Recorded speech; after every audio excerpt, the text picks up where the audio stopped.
한 주간의 교통 이슈를 짚어봅니다. 위클리 교통 이슈 김경배 교통전문위원과 함께합니다. 안녕하세요. 네, 안녕하십니까. 네, 오늘은 어떤 소식 전해주실 건가요? 네, 알코올 농도가 0.03%로 이제 강화되는 6월에는요, 한 잔 술도 처벌이 될 수 있는데, 네. 부산 지역 음주 사고는 끊이지 않고요.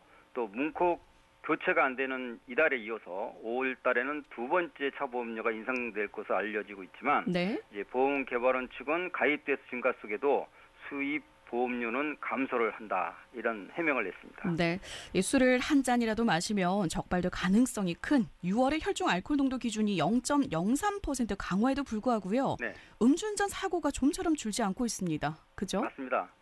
지난해 12월 일명 윤창호법에 의해 징역 1년 이상 처벌 규정이 3년 이상이나 또 무기징역 선고가 가능한 이런 특정 범죄 가중 처벌법이 발효가 됐습니다. 네. 그리고 오는 6월 25일은요.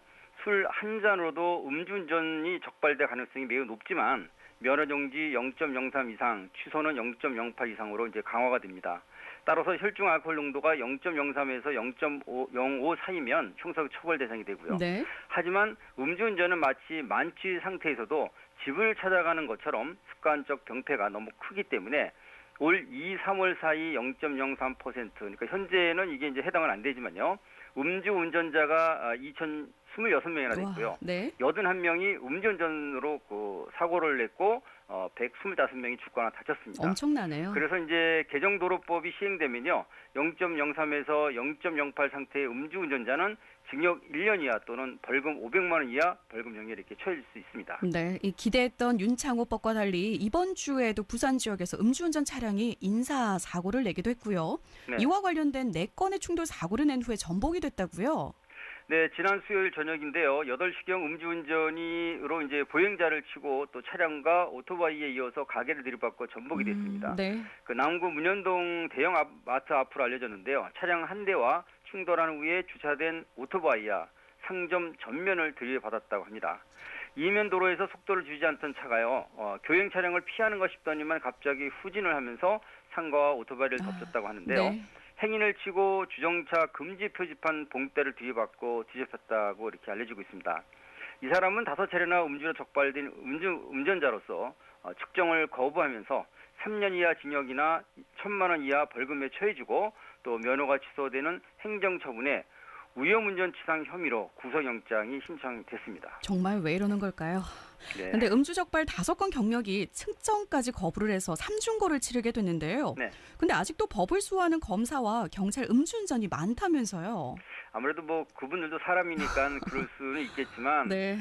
넘지 말할 선은 분명히 있습니다. 그럼요. 그래서 이제 0.264% 상태에서 운전한 것으로 알려진 서울 고검에 이제 근무하는 이제 검사가 네. 측정을 거부하면서 현행범으로 체포가 됐지만 결국 불구속 기소로 이어졌고요.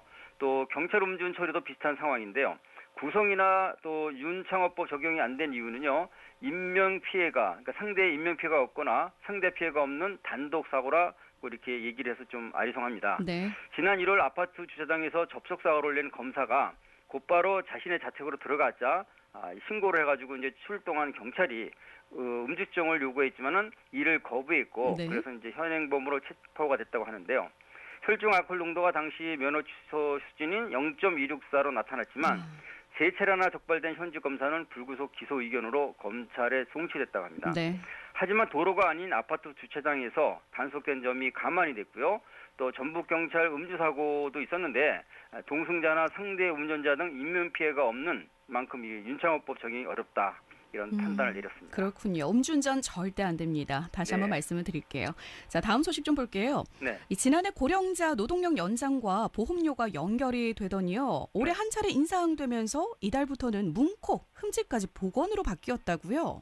그렇습니다. 올해 한 차례 인상된 차보험료가 5월에 또 오를 것으로 보이지만요. 문을 콕 찍힌 흠집은 이달부터 교체가 아닌 덴트 형식 복원으로 바뀌었습니다. 물론 출고 후 2년 이하 차량만 그동안 이제 시세 하락을 보상하던 기준을 3년을 늘려서 5년까지 이렇게 정했고요. 네. 또 중고차 시세 하락과 이어지는 손해를 보상해준다는 이런 조건을 아마 전제로 또 하고 있습니다. 흠집 사고가 가장 많은 앞뒤와 후면 도어를 비롯해서 후드와 앞뒤 팬더 그리고 트렁크 리드 등 7개의 외장 부품에 생긴 가벼운 손상도 범퍼처럼 판금과 도색 등의 보건 수리만을 지급한다는 것이 4월의 얘기입니다. 네, 예, 금융감독원에서는 지난 2016년에도 네. 부서지지 않은 범퍼는 보건 수리비만 인정을 했는데요. 네, 이 손해율을 앞세워서 보험료를 또 인상하게 되는 거 아닙니까? 맞습니다. 지난해 그 노동정년이 65세 상향 여론 때 손해보험사 슬그머니 1.2% 인상을 내비친 적이 있었습니다. 네. 하지만 올해 3% 인상에도 불구하고요. 또 손해율 보충을 위한 인상이 불가피하다 이렇게 주장하고 있습니다. 그런데 금융감독원은요 1.3%에서 1.5%로 예측되는 인상을 5월 중 자동차보험 표준약관 개정을 통해서 수락할 것으로 이렇게 전망되고 있습니다. 네. 하지만 보험사마다 인상 비율도 다르고 또 개인과 영업법인 등으로 분류되는 이런 가입자 특성도 차등 적용돼야 될 것이 아니냐 이런 얘기도 있습니다. 네, 그런 의견도 있군요.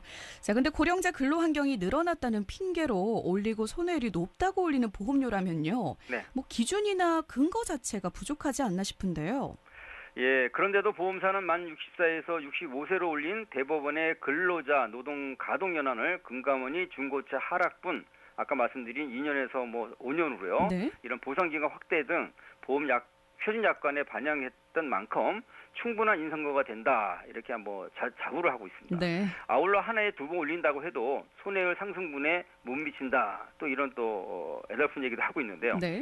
올 초에 7에서 8%가 인상돼야 했고 또 지금도 앞으로 5월에 3-4% 비율이 적정 수치다 이렇게 해서 이제 참 의아한 의문을 던지고 있습니다. 그렇네요. 자, 그렇다면은 이 충분치 못한 인상률은 결국에는 제 인상분으로 충당하겠다 이런 의미가 느껴지는데요. 네, 아마 그럴 가능성을 네네. 배제할 수 없는 예고일 수 있겠습니다만 네.